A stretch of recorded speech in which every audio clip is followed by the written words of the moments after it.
Oke, silakan balik dulu kamera Anda.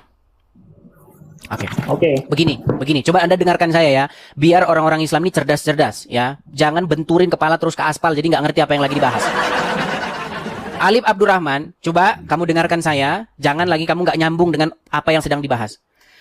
Yang menjadi pokok bahasan kita ini adalah ketika orang Islam membuat kajian-kajian tentang dipalsukannya Bible, dipalsukannya Injil, dipalsukannya Alkitab, maka kegiatan seperti itu namanya syiar, namanya dakwah. Betul? Betul? Jawab pertanyaan saya, Bang. Nanti saya jawab pertanyaan Anda. Anda ini nangkep nggak sih yang lagi dibahas? Betul tidak itu terjadi? Saya bisa bahas itu, cuman jawab dulu pertanyaan saya, Bang. Tenang dulu. Betul tidak? Inilah makanya kamu nggak pernah nyambung dengan obrolan. Dengar dulu, dengar. Kamu punya pendapat, kamu punya sebuah pemikiran tentang Alkitab itu dipalsukan. Oke, pertanyaan saya, kira-kira ketika Anda mengemukakan pendapat Anda itu, bahwasanya Alkitab tadi, 1 Yohanes berapa tadi itu yang Anda bilang dipalsukan, tidak alsi dan lain sebagainya. Anda boleh mengutarakan itu. Bilang, Bang. Datanya yang bilang. Tenang. Ketika Anda mengutarakan itu boleh. Tidak ada yang datang mempersekusi Anda, betul? Betul tidak? Bukan saya yang bilang, data yang bilang. Iya, artinya ketika Anda membuat kajian seperti itu, ada nggak yang datang mempersekusi Anda? Saya tidak pernah buat kajian. Saya tidak pernah buat kajian. Bukan Anda, ini loh. Oke, saya tanggapi dulu, Bang. Sebentar dulu, kita jangan ke materi dulu, nanti dulu. Ketika kalian membuat, aduh, Alif ini betul-betul nggak nyambung. Alif, kita ini belum membahas materinya. Nanti kalau saya bahas materinya, nanti perdebatan kita sudah tentang materi. Pembahasan kita ini tentang kebebasan kita mengemukakan pendapat, mengemukakan isi pikiran kita. Orang Islam boleh mengemukakan isi pikiran dia. Bahwasanya ajaran Kristen dirubah-rubah, Paulus merubah-rubah, Injil berubah-ubah. Diekspresikan itu sebagai apa? Sebagai kajian, sebagai dakwah. Betul? Betul tidak? Betul. Orang Kristen sekarang boleh. orang Kristen juga harusnya boleh membuat respon, membuat tanggapan, betul? Ya, boleh, kan menurut saya boleh. Begitu juga sekarang. Sebentar.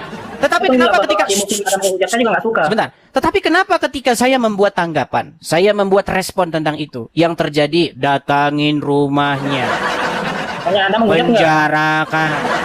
Coba. Tenang dulu. Pertanyaan saya, kenapa itu terjadi menurutmu? Karena Anda menghujat. Menghujat, astaga.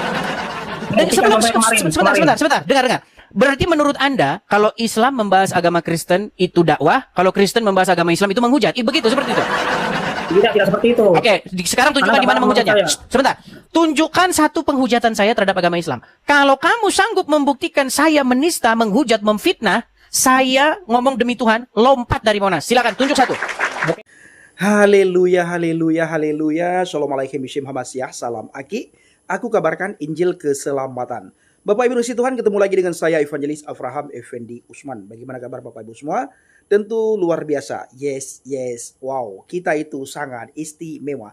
Nah saudaraku, para pencinta Jil Habagai dan para pengikut Kristus yang setia, pertama sekali saya mengucapkan terima kasih kepada saudara yang selalu mendukung pelayanan Habagai, baik melalui doa, dana, motivasi maupun support saudara semuanya. Dan puji Tuhan Bapak Ibu, saya sudah sampai di Bangka Belitung. Nah saudaraku, saya ingin membahas satu hal kepada kita semuanya, di mana hari-hari ini kita melihat di media sosial yang sangat viral dan banyak sekali orang yang senang, termasuk beberapa apologet Kristen merasa senang. Kasus apa itu Bang Pendi? Mengenai keluarga Bang Edis TV didatangi oleh para penghujat Kristus. Mereka tidak sadar Bapak Ibu kalau mereka itu menghujat Kristen, menghujat Tuhan Yesus, menghujat Alkitab, menghujat iman yang tidak mereka imani, menghujat Tuhan Yesus, menghujat ayat demi ayat yang tertulis dalam Alkitab, lalu mereka tafsirkan menurut udalnya. Tetapi Bapak Ibu, ketika kitab mereka dibukakan, ayat demi ayat kitab mereka dibukakan, mereka tidak senang, mereka tidak suka. Ayat mereka ditanyakan, kitab mereka ditanyakan, mereka tidak senang, mereka tidak suka. Mereka benci sekali. Maka mereka tidak segan-segan menuduh penistaan agama. Bahkan mereka sambil teriak nama Tuhan Bapak Ibu. Menuduh penistaan agama ketika iman mereka dipertanyakan, kitab mereka dipertanyakan, ayat-ayat yang ada di kitab mereka dipertanyakan oleh Bang Edis TV, saudaraku. Inilah yang terjadi hari-hari ini. Dan sudah lama sekali terjadi hal yang demikian, saudara. Mereka boleh menghujat, mereka boleh menghina. Karena hujatan mereka, penghinaan mereka terhadap Alkitab, mereka mengatakan kami lagi berdakwah. Ya, bayangkan saudaraku, hujatan yang mereka lontarkan terhadap iman kekristenan, mereka bilang berdakwah. Dan mereka itu diuntungkan, ya, diuntungkan dari segi penistaan agama karena mereka tidak kena dengan penistaan agama, saudaraku. Percuma dilaporkan, dan di antara mereka yang datang ke tempatnya keluarga Bang Edis TV pernah dilaporkan kepada pihak yang berwajib, tapi tidak ditangkoi-tangkoi, saudaraku. Tetapi bila pihak lain yang melakukan, maka cepat sekali ditangkoi dan dijebloskan ke dalam penjara. Nah, saudaraku, saya melihat keadaan hari-hari ini bahwa bukan saja pihak Polemikus yang senang ketika kediaman keluarga Bang Edis TV didatangi, tetapi ada beberapa apologet Kristen, terutama sekali yang main di TikTok, mereka senang, Bapak Ibu. Mereka bangga, mereka merasa sukacita. Saya melihat kok kasih di antara mereka kok tidak ada. Kasih yang mereka sampaikan ketika diskusi kok tidak ditunjukkan. Kasih yang mereka sampaikan ketika membaca firman Tuhan kok tidak mereka tunjukkan. Saudara seiman didatangi rumahnya, walaupun itu bukan rumahnya tetapi rumah mertuanya, termasuk itu rumahnya. Mereka senang, saudaraku. Ini dari pihak Kristen. Kalau dari pihak Polemikus, dari pihak penghujat Kristen, mereka senang, wajar, Bapak Ibu. Ini dari pihak Kristen senang ketika rumah mertua Bang Edis TV didatangi oleh penghujat, Bapak Ibu. Saya benar-benar tidak habis pikir. Saya sebagai pendatang baru di dalam kekristenan, Bapak Ibu, saya tidak habis pikir. Saya geleng-geleng kepala. Saya elus dada, saudaraku. Hanya gara-gara beda pandangan, beda pengajaran. Hanya gara-gara beda penafsiran, Bapak Ibu.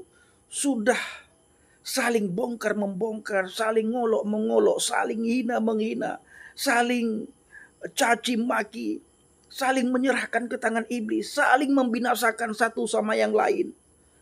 Aduh, Tuhan Yesus ampuni. Saya benar-benar tidak habis pikir, Bapak Ibu.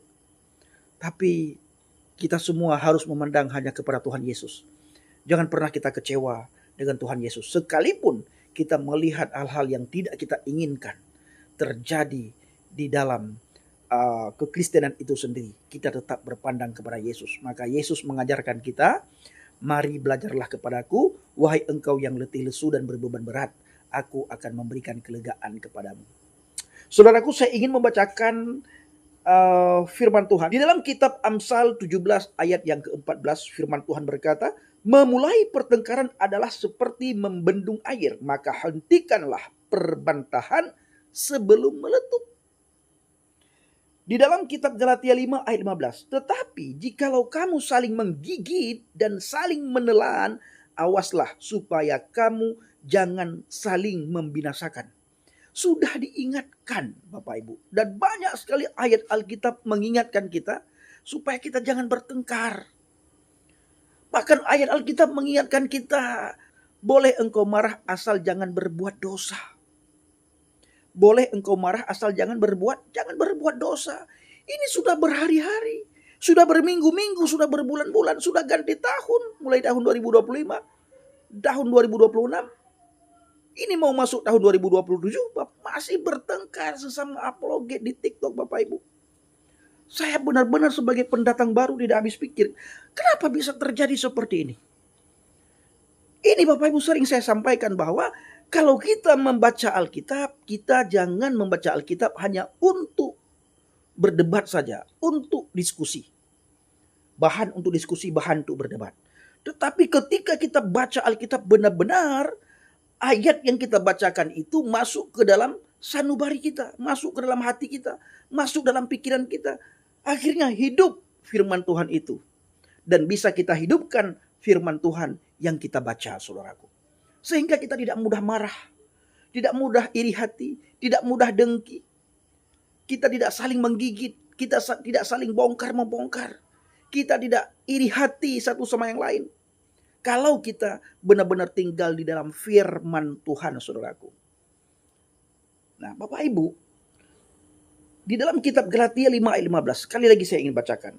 Tetapi jikalau kamu saling menggigit dan saling menelan, awaslah supaya kamu jangan saling membinasakan. Bayangkan, saudaraku.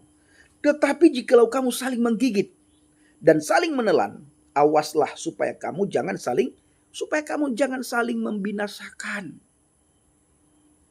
Nah, ini dia saudaraku ya. Sangat disayangkan. Sekali lagi Bapak Ibu, kalau yang senang, yang sukacita itu adalah pihak polemikus dan penghujat Kristen, saya fair-fair saja ya. Saya biasa itu Bapak Ibu bagi saya. Tetapi ini yang merasa senang, merasa bangga, merasa sukacita, itu dari pihak Kristen Bapak Ibu. Ada beberapa orang dari pihak Kristen. Dari pihak apologet Kristen yang di TikTok saudaraku. Hanya beberapa orang.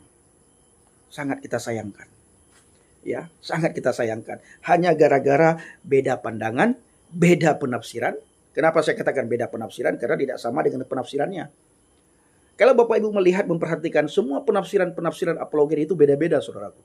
Satu sama yang lain beda pastinya. Si A dengan si B beda pastinya. Nah, si C dengan si D beda pastinya Bapak Ibu. Tapi karena ada hal-hal yang lain saudaraku, saya tidak mau sampaikan, nanti saya diserang, nanti saya dibilang penjilat lah, terima uang lah, segala macam dan bla bla bla bla Bapak Ibu. Nah saudaraku, dengan kejadian ini kita melihat tujuan polemikus hadir ke rumah orang tua daripada Bang Edis TV, tujuannya untuk mencari kesalahan Bang Edis TV, tetapi tidak mereka temukan kesalahan. Ya, tidak mereka temukan kesalahan. Justru dengan kejadian ini, Bang Edis TV kalau kita melihat, dia semakin dikenal. Semakin dikenal Bapak Ibu. Bukan saja golongan kalangan Kristen yang mengenal, tetapi dari pihak sana juga sangat mengenal. Semakin dikenal. Kalau kemarin yang mengenal itu hanya 60%, sekarang 80% sudah mengenal. Ya, saya melihat setelah kejadian itu, Bang Edis TV sudah mulai diskusi dengan mereka. Ya, dengan pihak Islam Bapak Ibu. Nah, saya juga berharap kepada Bang Edis TV supaya jangan menyerang Katolik. Jangan menyerang Katolik. Walau bagaimanapun, kita ini satu tubuh Kristus, sama-sama pengikut Kristus. Sama-sama kita pengikut Yesus. Sama-sama Tuhan kita itu, juru selamat kita itu, Yesus Kristus. Itu dengan Katolik. Mau bagaimanapun penafsirannya, kita dengan Katolik, sama-sama juru selamat kita adalah Yesus Kristus. Jangan, ya. Fokus seperti awal-awal Bang Edis TV muncul di TikTok. Fokus terhadap mereka. Karena kami tidak bisa melakukan seperti itu karena kami tinggal di Konoha. Kalau kami melakukan, kami ditangkap, dimasukkan ke penjara. Nah, ini Bapak Ibu, kalau kita melakukan seperti Bang Edis lakukan, pasti ditangkap dan dimasukkan ke penjara saudaraku. Itu pasti. Pasti dimasukkan ke penjara. Nah, kita bertanya saja mereka marah. Apalagi kalau kita mengupas seperti yang dilakukan oleh Bang Edis TV. Saya bukan tidak bisa Bapak Ibu. Saya sangat paham. Apalagi bacaan saya lebih fasih. Karena saya pernah mondok di pesantren. Ya, tetapi tidak bisa saya lakukan. Karena tinggal di Konoha. Bagi sebagian orang Kristen, apologet Kristen yang dilakukan oleh Bang Edis TV katanya penghujat. Sementara yang jelas-jelas mereka menghujat Alkitab, tidak berani orang itu bilang bahwa mereka itu menghujat Alkitab. Tidak berani. Cari aman Bapak Ibu. Ya. Sekarang saya lihat ada beberapa apologet Kristen di TikTok itu sudah mulai cari aman. Sudah mulai cari aman. Akhirnya serang saudara sendiri. Hanya gara-gara beda pendapat. Nah, baik saudaraku, ini kasih Tuhan para pencinta jelah bahagia dan para pengikut Kristus yang setia. Kita doakan supaya para apologet diberikan kesehatan oleh Tuhan dan bisa kompak, bisa saling mengasihi, saling mendoakan. Jangan lagi saling membongkar satu sama yang lain. Doakan pelayanan yang kita lakukan di Bangka Belitung Bapak Ibu. Dan beberapa hari ke depan saya pulang. Saya istirahat karena awal bulan depan saya kembali ke pedalaman Mentawai. Saya bersama dengan JDP sangat mengharapkan doa saudara, support saudara, dukungan saudara. Karena yang kita lakukan di pedalaman Mentawai itu menjangkau kembali mereka yang sudah dibukalapkan. Dan kita banyak membantu anak-anak Tuhan di sana dan membantu hamba-hamba Tuhan yang benar-benar melakukan pelayanan penginjilan. Berkat yang kita bantu, itu adalah berkat yang Bapak Ibu berikan.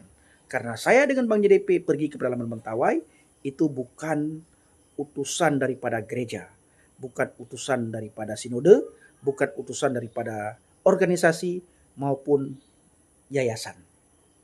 Tetapi kita pergi ke sana atas inisiatif kita sendiri, karena kita membaca firman Tuhan, pergilah, beritakanlah Injil, dan jadikanlah semua bangsa muridku.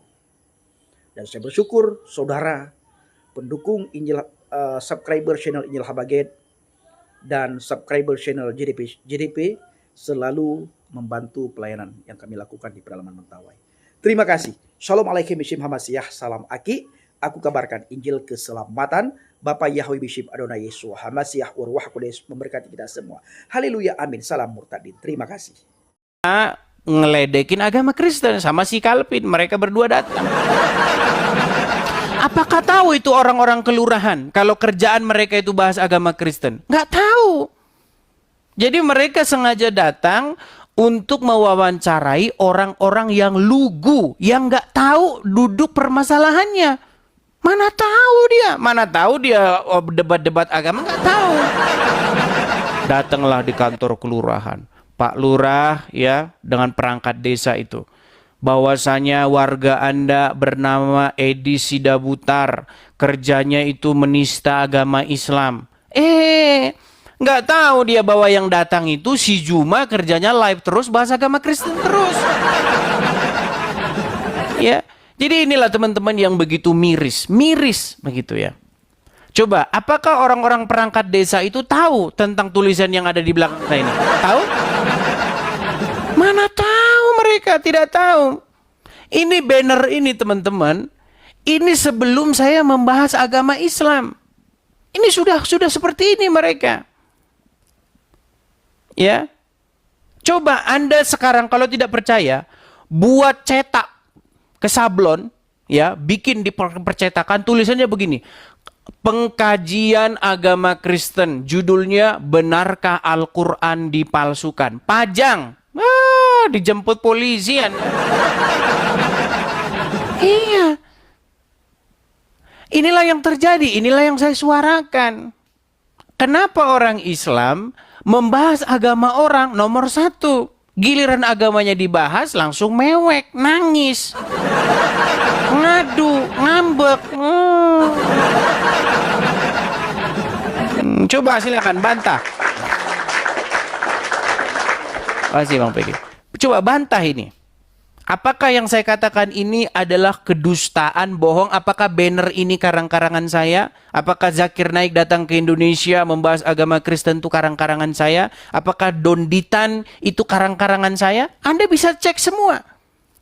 Bagaimana Donditan itu dari belasan tahun yang lalu bikin channel YouTube, subscribersnya bahkan sudah 1 juta itu. Kerjanya apa? Bahas agama Kristen gimana? Kami ini hanya mereaksi saja, membuat tanggapan. Begitu ya. Ayo silakan. Bantah omongan saya ini. Kita kasih naik ada Alif Abdurrahman. Silakan Alif Abdurrahman.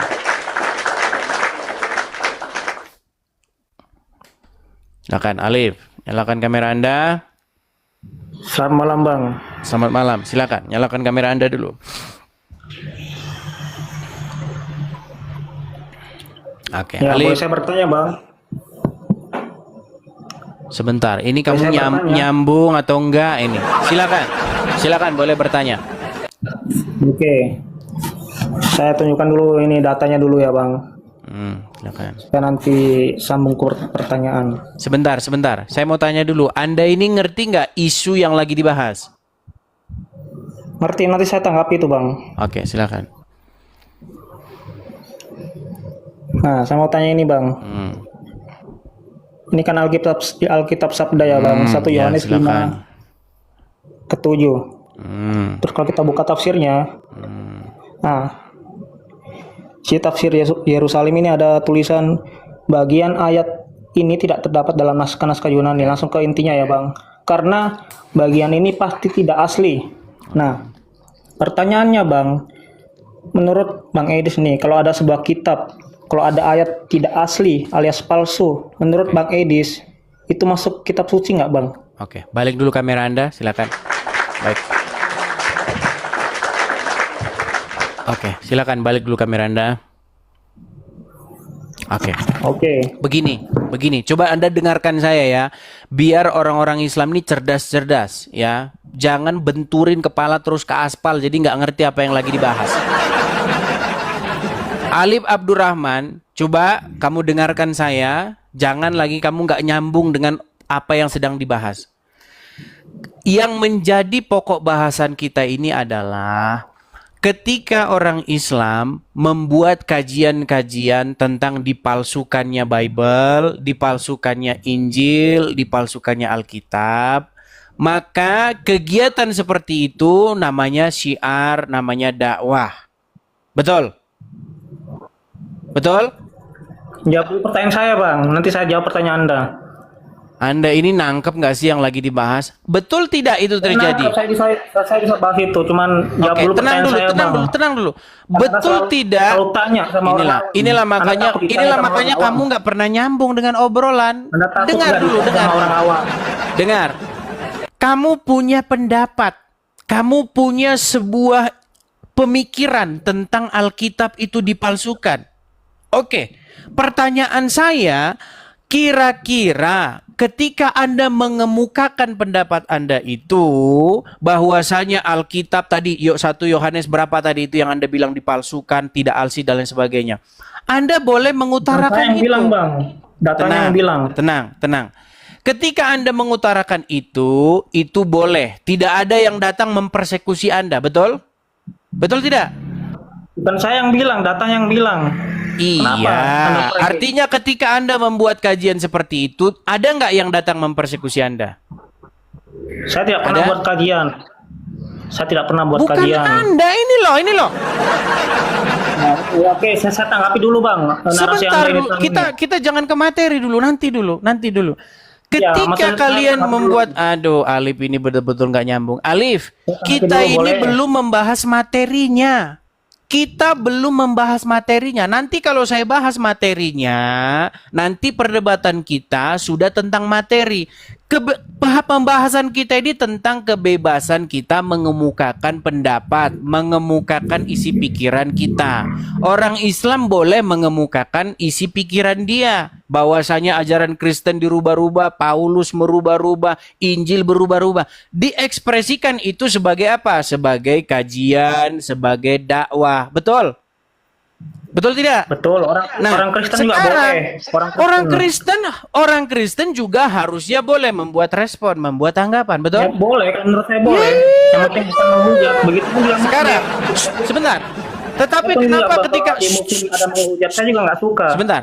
Tetapi kenapa ketika saya membuat tanggapan, saya membuat respon tentang itu, yang terjadi datangin rumahnya, Anda menghujat penjarakan. Coba, tenang dulu. Pertanyaan saya, kenapa itu terjadi menurutmu? Karena Anda menghujat. Menghujat? Astaga.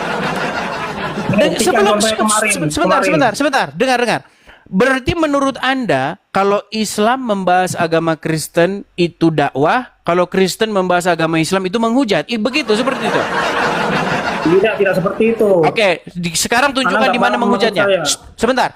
Tunjukkan satu penghujatan saya terhadap agama Islam. Kalau kamu sanggup membuktikan saya menista, menghujat, memfitnah, saya ngomong demi Tuhan, lompat dari Monas. Silakan, tunjuk satu. Oke. Tunjuk satu. Silakan. Oke, yang kemarin, Bang, yang baru-baru ini, Bang. Tunjuk saya satu. rasa penonton juga masih ingat. Silakan. Kemarin menampilkan video dari Muslim ya. Siapa? Saya tunjukkan dulu. Silakan. Saya sudah memberikan tantangan setahun lamanya, 365 hari. Surah kedua ayat 85 yang membaca wa mallahu bighafilin amma ta'malun. Jangan kau matikan kameramu. Dan membaca wa mallahu bighafilin amma ya'malun. Anda kemarin tampilkan video ini, Bang. Riwayat Oke. Warash. Oke. Nah, baik yang membaca ta'malun atau membaca ya'malun, itu dua-duanya sudah divalidasi dan sudah dibenarkan, dan secara sanad itu sudah dipastikan bersambung sampai ke Rasulullah Shallallahu Alaihi Wasallam, dan ini tertulis di literatur dalam kitab-kitab khusus terkait dengan Oke, selesai ya. Apa yang Jelasnya ini, Bang, yang mau sampai apa yang sampaikan, mau Bang. Anda utarakan bahwa di situ saya melakukan penghujatan? Di mana di situ saya menghujatnya? Oke. Kemarin kita kan diskusi, Bang, tentang kitab suci. Ya, terus Anda katanya Jangan Al-Quran itu ada kemana-mana dulu berbeda-beda. sebentar. Alif, kamu tadi Anda kan kemarin mengatakan, menampilkan dengar, video dengar, ini. Alif gantian bicara. Benar nggak Dengar. Anda kemarin menampilkan video Tadi ini, Bang? Anda mengatakan bahwasanya kalau orang Islam bahas agama Kristen itu boleh karena tidak menghujat, karena menyajikan fakta. Sementara kalau Boleh Kristen tidak seperti menghujat. saya, Boleh kalau tidak menghujat. sementara kalau Kristen seperti saya membahas agama Islam, lalu Anda katakan menghujat. Saya bertanya, menghujatnya di mana? Saya tunggu itu. Coba. Menghujatnya ya tidak sesuai dengan fakta, Anda ngibul. Mana contohnya mana? Anda hanya memutarkan video. Lihat ini tentang kalau ada orang Nasrani dan Yahudi, maka pepetlah dia. Ada itu. Oke, hadis bukan itu. Dalam perang. Hadis Tapi bukan Anda, itu. Itu hadis. Tapi itu Oke. konteksnya dalam perang, Di Bang. mana di situ konteksnya dalam perang? Mana? Mana ayatnya? Ketika Anda baca kamu itu. berjumpa dengan Yahudi dan Nasrani dalam perang, mana ayatnya? Tunjukkan. Nah, saya sama sudah baca Coba itu. tampilkan. Konteksnya Oke, dalam tampilkan perang, dulu enggak? hadisnya. Tampilkan hadisnya. Tampilkan hadisnya. Lama kalau ditampilkan. Saya mau bahas tentang kitab suci Janganlah, tadi. coba silakan. Kamu tampilkan hadisnya di mana saya mengatakan bahwa di situ Besok saya saya tampilkan, Bang. Kok besok gimana sekarang? Silakan. Nah, lama kalau saya tampilkan. Karena saya harus buka dulu, searching dulu. Berarti Anda datang ke sini cuman modal nekat. Oke, yang ini tadi, Bang. Betul nggak Anda penampilkan Anda video ini, Bang? membahas surat tak malu dengan ya malu. Larinya Anda ke hadis tentang pepet. Yang mana yang mau Anda bahas? Yang mana? Dan saya mau membuktikan contoh-contoh Anda yang sudah yang Sekarang mempelintir fokus ayat saja itu. kepada satu isu. Sebentar. Fokus kepada satu isu yang mana yang Anda katakan di situ saya melakukan fitnah, hujat kepada agama Islam. Kalau ada, saya akan melompat diri saya dari atas Monas. Silakan. Anda tahu nggak? Anda pernah menampilkan video ini? Betul. Kepada saya. Di mana saya menghujatnya di situ? Oke. Anda juga mengatakan berbeda-beda antara. Oke, sekarang di video tersebut seorang ulama, seorang ustadz Islam mengakui tidak bahwa ada perbedaan-perbedaan bacaan di dalam Al-Qur'an. Contoh, Al-Qur'an versi Wars dengan Al-Qur'an versi Qalun. Di dalam versi Wars bacaannya bukan ya'malun tetapi ta'malun. Antara ya'malun dengan ta'malun itu cuma beda titik. Kalau ya'malun 2 titiknya di bawah, kalau ta'malun 2 titiknya di atas. 2 titiknya di atas. Betul tidak? Betul. Terus? Nah, sekarang berarti beda tidak cara bacanya? Beda. Tapi Anda Ya kayak memframe sudah, gitu. berarti memang Al-Qur'an berbeda-beda. Gimana? Sama-sama benar nggak? Coba. Bukan sama-sama permasalahannya. Dengar, Karena Anda cuma potong kita sedikit-sedikit tidak dengar. video itu. Dengar, kita tidak membahas mengenai dua-duanya benar. Kita sedang membahas adanya cara pembacaan Al-Qur'an yang berbeda. Yang satu dibaca Anda nanya kepada ta'malun, saya yang mana yang yang benar. satu dibaca ya'malun. Bukan Anda masalah sama benar saya, atau Anda tidaknya. bertanya, yang mana yang benar? Sebentar, Anda nanya, Alif, Pak. dengarkan Alif. Dengarkan. Pertanyaan saya, dulu Al-Qur'an ada harokatnya nggak? Tidak ada, itu standarnya. Tidak ada harokatnya. Berarti huruf ya dengan huruf ta itu hanya sama-sama begini. Karena dulu Arabnya Arab gundul. Baru ketika para ulama, di abad 300-an tahun setelah Muhammad meninggal, dibuatlah harokat. Nah, tetapi ketika dibuatnya harokat, terjadi perbedaan pembacaan. Sehingga yang satu membaca ta'malun, yang satu membaca ya'malun. Nah, bagaimana cara untuk supaya perbedaan ini tidak menjadi mara bahaya dalam agama Islam? Maka dikaranglah yang namanya hadis. Bagaimana cara? buktinya? Sebentar. Tidak seperti itu sejarahnya. Dengar, Saya sudah dengar, baca. dengar. Saya sudah nonton Tenang dulu, videonya, tenang Bang. dulu. Tenang. Bagaimana cara mengarangnya hadis? Kata Muhammad Anda bahwa ngomong baik, sebentar, Anda dulu. Saya tenang, mau bertanya di sini, Bang. tenang, nggak Jawab usah panik, pertanyaan saya. nggak usah panik, tenang, nggak usah panik. Dengar sama saya, sebentar. Boleh tidak, boleh tidak dalam agama Islam berdusta dalam 3 hal? Boleh tidak dalam Islam boleh nggak berdusta dalam 3 hal? Ya boleh. Oke, salah satunya adalah berdusta untuk mendamaikan pihak-pihak yang bertikai, betul? Boleh, yang jelasnya itu yang dalam hal yang baik lah intinya di situ. Oke, ketika ada 2 kelompok Islam bertikai, contoh mazhab orang yang membaca Quran versi wars dengan Quran yang orang Islam yang membaca Quran versi kolun, mereka bertentangan itu. Ya malun, yang bilang bukan, tak malun. Ya malun, tak malun. Nah, kalau ada orang berdebat begini, bolehkah orang Islam berdusta untuk supaya mereka tidak bertikai? Boleh? Nggak perlu berdusta, tinggal dijelaskan. Nggak perlu berdusta. Sekarang bukan nggak perlu berdusta. Pertanyaan saya, boleh tidak? Sebentar. Boleh tidak kalau ada 2 pihak yang bertikai? Boleh tidak kalau ada 2 pihak yang bertikai, maka dibolehkan tidak untuk supaya mereka tidak bertikai itu bohong? Saya bertanya di sini, Bang. Saya sudah jawab pertanyaan. Ya, kau di bawah sana. Kau tidak menjawab pertanyaan saya. Teman-teman, di dalam agama Islam itu memang boleh berdusta dalam 3 hal. Makanya satu-satunya nabi yang mengajarkan boleh berdusta ya cuman Muhammad. Gimana? Bantah omongan saya. Tidak pernah ada pun satu nabi pun yang boleh mengajarkan berdusta, yang mengajarkan boleh berdusta. Satu-satunya nabi yang membolehkan berdusta cuman Muhammad.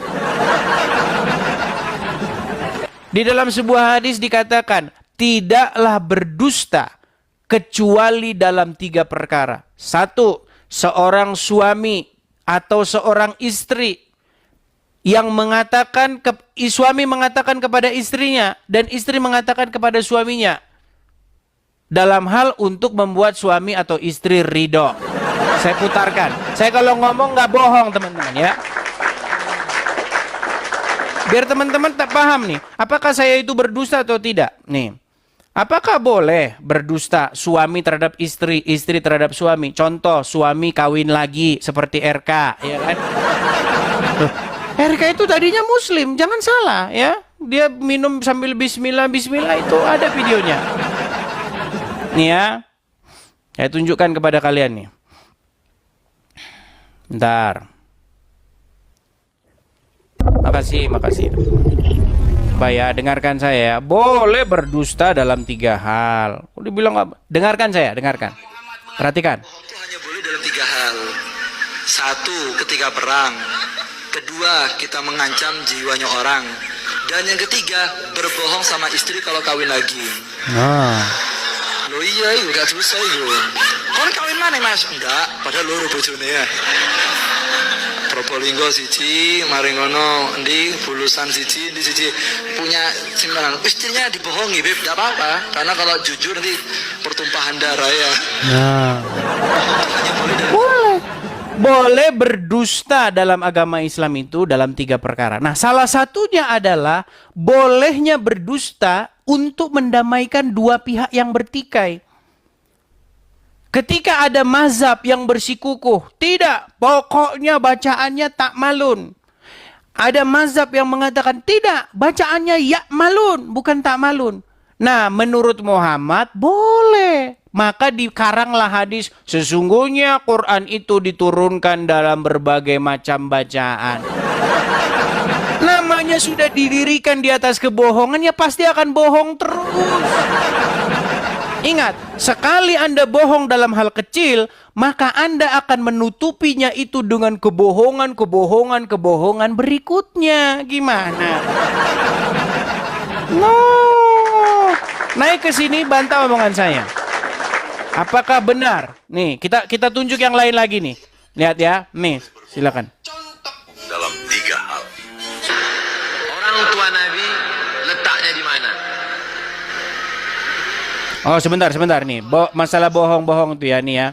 Boleh bohong dalam 3 perkara. di sini mau klarifikasi. Nah, pokoknya boleh, Bong, dalam 3 Sebentar, saya tunjukkan. Mungkin nanti kurang detail ya, karena banyak orang Islam di sini tuh nggak belajar teman-teman tentang agama. Bohong dalam 3 perkara. Yang pertama, buka dalam kitab Riyadhus Shalihin, Imam Muhyiddin Zakaria Abu Yahya bin Syaraf An-Nawawi.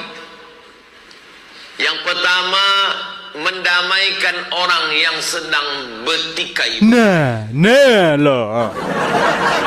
Mendamaikan orang bertikai. Kalau ada mazhab di antara Islam tuh bertikai, ciptakan kebohongan. Udah dibilang, Quran itu ada berbagai macam varian. Ada bacaannya nggak sama itu dari seluruh dunia. Ya.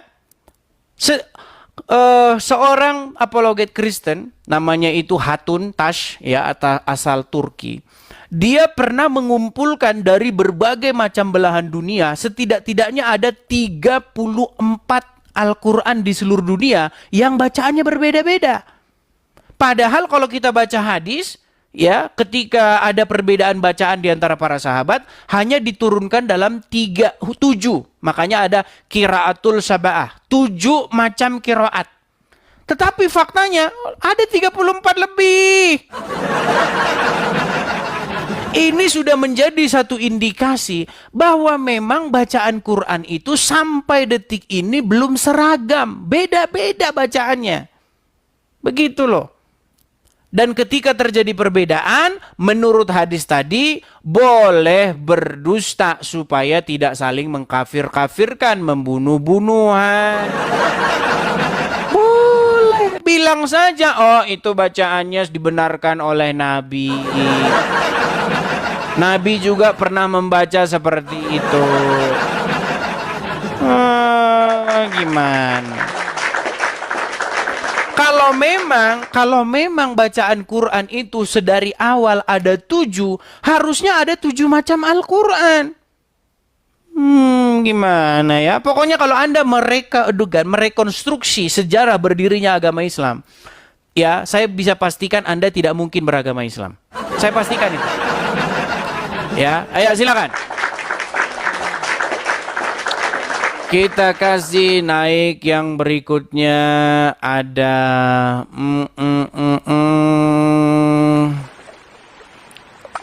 Terima kasih ya. Kita kasih naik, ada Mahmuda. Silakan Mahmud. Silakan Mahmud, nyalakan kamera Anda. Dan RK itu sedang menjalankan syariat agama Islam, teman-teman. Ya, kalau teman-teman kirim, saya terlalu banyak mengirim. Oke, sebentar. Ini suara Anda berisik ya. Saya turunkan berisik. Bentar. Teman-teman yang mau naik, pastikan perangkat Anda sudah bagus ya. Segala macamnya itu bagus sehingga ketika saya ngomong tidak berisik ya. Jadi teman-teman, yang namanya Mikhail Guardius alias RK, saya tahu teman-teman saya menerima ribuan pesan ya tentang perselingkuhan RK dengan seorang perempuan, digerebek oleh istrinya sendiri. Saya mau katakan begini teman-teman, RK dia itu tadinya seorang muslim. Dia menjadi Kristen itu supaya apa? Supaya mau dapat duit. Loh, buktinya sudah banyak, gimana? Buktinya sudah banyak teman-teman ya. Kalau kita habis nanti waktu nunjukkan itu. Intinya teman-teman, dia sedang menjalankan agama Islam ya. Jadi boleh begitu, boleh. Dengan uang yang kamu miliki, kamu boleh mencari istri-istri, boleh. Kalau ini Anda seorang Islam, misal Anda seorang Islam, Anda punya duit. Menurut Al-Quran, Anda itu boleh dengan uang Anda itu cari istri. Boleh. Ya, 1 malam boleh, 2 malam boleh, 3 malam boleh, sebulan boleh. Itulah kenapa di Puncak Bogor itu ada yang namanya kawin kontrak. Bahkan sudah ada filmnya itu. Itu merujuk kepada naskah Al-Quran. Di mana boleh yang namanya kawin mut'ah. Namanya kawin mut'ah. Kawin dalam batas waktu tertentu. Saya nikahkan kamu selama 1 bulan dibayar tunai. Setelah 1 bulan cerai, boleh. Bantah saya, naik ke sini bantah omongan saya. Saya ajak kamu berdebat. Ya. Kita kasih naik ada sebentar. Kita kasih naik ada hantu laut. Silakan hantu laut. Oke, hantu laut. Kita kasih naik Eki Kurnia. Silakan Eki Kurnia. Kalau Anda ngerti agama Islam, Anda paham agama Islam, di sini forumnya kita untuk beradu argumen. Silakan Eki Kurnia. Oke, Bang Eki, kenalkan diri dulu Bang Eki. Anda Islam atau Kristen atau apa? Saya nggak lama-lama tapi Ya, silakan. Anda Islam kah, Kristen kah atau apa? saya kebetulan alhamdulillah beragama Muslim. Silakan. Apa yang mau Anda utarakan? Saya mau ajak Bro Edis kita diskusi secara logika aja ya, secara logika. Sebentar. Gini, Ini dia nggak ngerti. Bang, dengar dulu Bang. Saya minta Anda naik ke sini untuk memberikan tanggapan terhadap tema, Bang. Ada begitu banyak pokok bahasan yang dibahas dalam Islam dan Kristen, ya. Tapi kali ini pokok bahasan kita adalah tentang Islam agama cengeng. Kenapa Bang kok Abang bilang cengeng? Karena senang bahas agama orang, dibahas agamanya langsung mewek, nangis.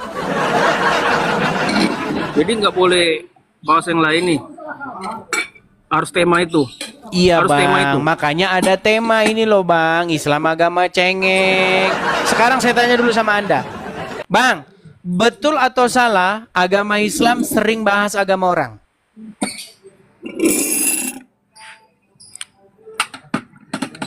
Contohnya di banner ini nih, di banner nih. Ini mengada-ngada fitnah atau memang kenyataan?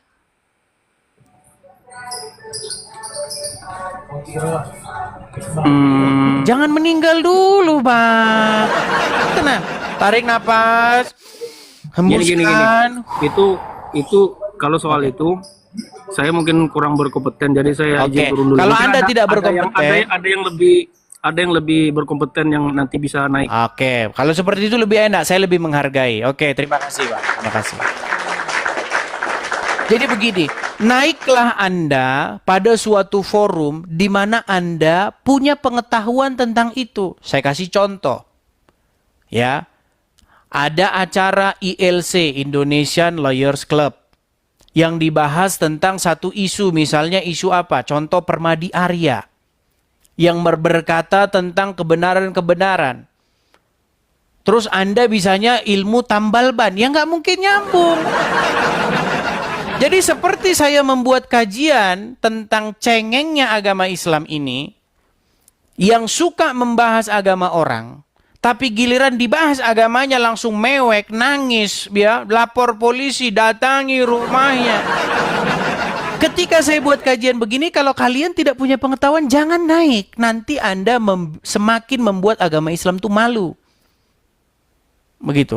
Tapi gimana Bang? Mau naik pun kalau buat punya pengetahuan pasti akan mengakuinya. Silakan, bantah omongan saya, ayo. Ini ada 7.000 orang ya.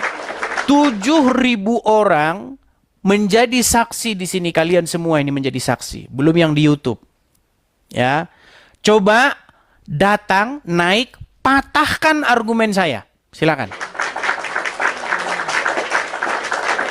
Kita kasih naik ada Haruto. Silakan Haruto.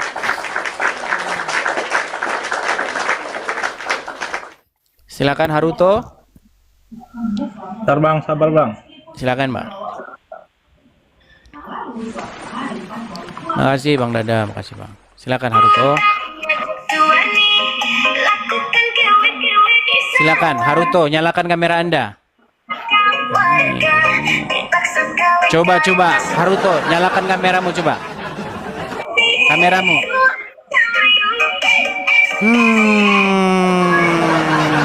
Saya heran ya. Kenapa kalian karena tidak bisa berargumen lagi, lalu kalian itu berfantasi liar? Yang digerebek di sawah itu adalah Robert Mokondi. Kalau gimana? Mau kita tunjukkan videonya teman-teman? Tapi nanti habis waktu kita. Teman-teman sekalian,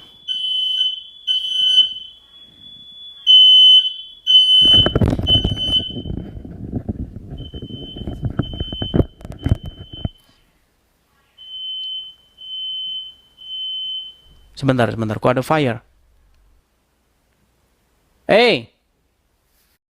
Kok ada api? Sebentar teman-teman ya, ada api, sebentar. Ada fire tadi, fire. Hey, what's going on?